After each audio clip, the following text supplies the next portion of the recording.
அல்லேலூயா. கர்த்தருக்கு ஸ்தோத்திரம். இந்த 88வது நாள் அதிகாலை ஜெபத்தை கர்த்தர் தாமே ஆசீர்வதிப்பாராக. இந்த நாட்கள்ல கூட 21 நாள் உபவாசம் நடந்து கொண்டிருக்கிறது. பிரியமான சகோதர சகோதரி, உபவாசத்தோட அதிகாலையில தேவனை தேடிக்கொண்டிருக்கீங்க. கர்த்தர் ஒரு நாளும் நம்மை கைவிட மாட்டார். எதுக்கெல்லாம் நீங்க ஜெபித்துக் கொண்டிருக்கீங்களோ அந்த ஜெபம் இந்த டிசம்பர் மாசத்துல ஆண்டவர் நமக்கு நடத்தி கொடுக்க முடியாது கிருபை கொடுத்திருக்கிறார். அல்லேலூயா. இது 2025ல நம்மளை குறித்து பல திட்டங்களை ஆண்டவர் வைத்திருக்கிறார். அந்த திட்டத்திற்காக தான் இந்த நாட்கள் நம்ம உபவாசத்தோட அதிகாலை ஜெபம் செய்து கொண்டிருக்கோம். அல்லேலூயா. பிரியமான சகோதர சகோதரிகளே, எந்த பாரங்கள் துக்கங்கள் இருந்தாலும் கர்த்தருடைய பாதத்துல வைத்து மரியாதை போல நல்ல பங்கை தேர்ந்தெடுத்துக் கொள்ளலாம். அல்லேலூயா. தேவ செய்திக்கு நம்ம கடந்து போவோம். உபாகமம் 28ஆம் அதிகாரம் 1ஆம் வசனம்.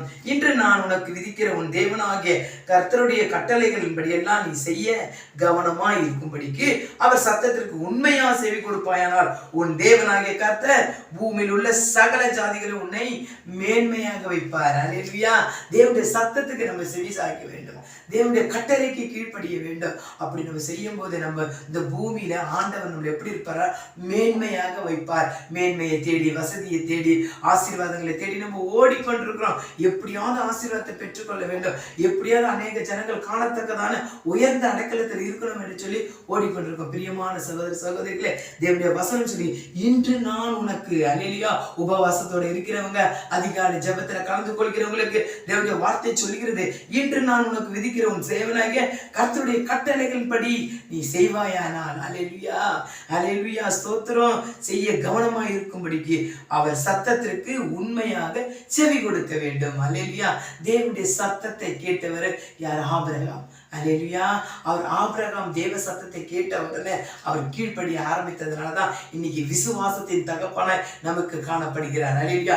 இன்றைக்கு நம்ம வாழ்க்கையில கூட தேவ சத்தத்தை கேட்க வேண்டும். அப்படி கேட்கும் போது என்ன நம்ம வாழ்க்கையில் நடக்கும் என்றால் பாருங்க, அதுல வசனம் சொல்லி 6ஆம் வசனம், நீ வருகையிலும் ஆசீர்வதிக்கப்பட்டிருப்பாய், நீ போகையிலும் ஆசீர்வதிக்கப்பட்டிருப்பாய். அல்லேலூயா. பிரியமான சகோதர சகோதரிகளே, வருகையிலும் ஆசீர்வதிக்கப்பட்டிருப்பாய், நீ போகையிலும் ஆசீர்வதிக்கப்பட்டிருப்பாய். பிசினஸை குறித்து, வேலையை குறித்து நம்ம என்ன பண்ணிக்கிறோம்? வெளியில பொழுது வெடிந்த உடனே நம்ம என்ன பண்ணிக்கிறோம்? பிரயாசத்தோட ஓடிக்கொண்டிருக்கிறோம். அவரவர்கள் பிசினஸ்கள், வேலைகளை குறித்து ஓடிக்கொண்டிருக்காங்க. ஆனா வருகையில என்ன பண்றாங்க? சோர்வோடு வேதனையோட கடந்து வருகிறாங்க. ஆனா ஆண்டவருடைய வசனம் சொல்கிறது, நீ வருகையிலும் ஆசீர்வதிக்கப்பட்டிருப்பாய், போகையிலும் ஆசீர்வதிக்கப்பட்டிருப்பாய். எப்பொழுது உனக்கு ஆசீர்வாதம் கடந்து வரும் என்றால் ஆண்டவருடைய கட்டளைக்கு நம்ம கீழ்ப்படியும் போதும், அவர் சத்தத்தை உண்மையா செவி கொடுக்கும் போது தேவன் என்ன சொல்லுகிறார் என்றால், சகல ஜாதிகள் உன்னை மேன்மையாக வைப்பேன். நாமே நம்ம பேரை பெருமைப்படுத்துவேன். ஆபிரகாம் சொல்றாரு இல்லையா, ஆபிரகாமே நீ சத்தத்துக்கு செவி கொடுத்தாய், உன் பேரை நான் என்ன பண்ணுவேன்? பெருமைப்படுத்துவேன். இன்றைக்கு பிரியமான சகோதர சகோதரிகளே, நம்ம வாழ்க்கையில விசுவாசம், நம்பிக்கை, அன்பு, இது 3 தேவ சமூகத்துல வைத்து உபவாச பிரேயருக்காகவும் அதிகாலை ஜெபத்திலே நம்ம ஜெபிப்போம். கர்த்தர் நம்மை ஆசீர்வதிப்பார். God bless you. கர்த்தர் ஆசீர்வதிப்பார். ஆமென்.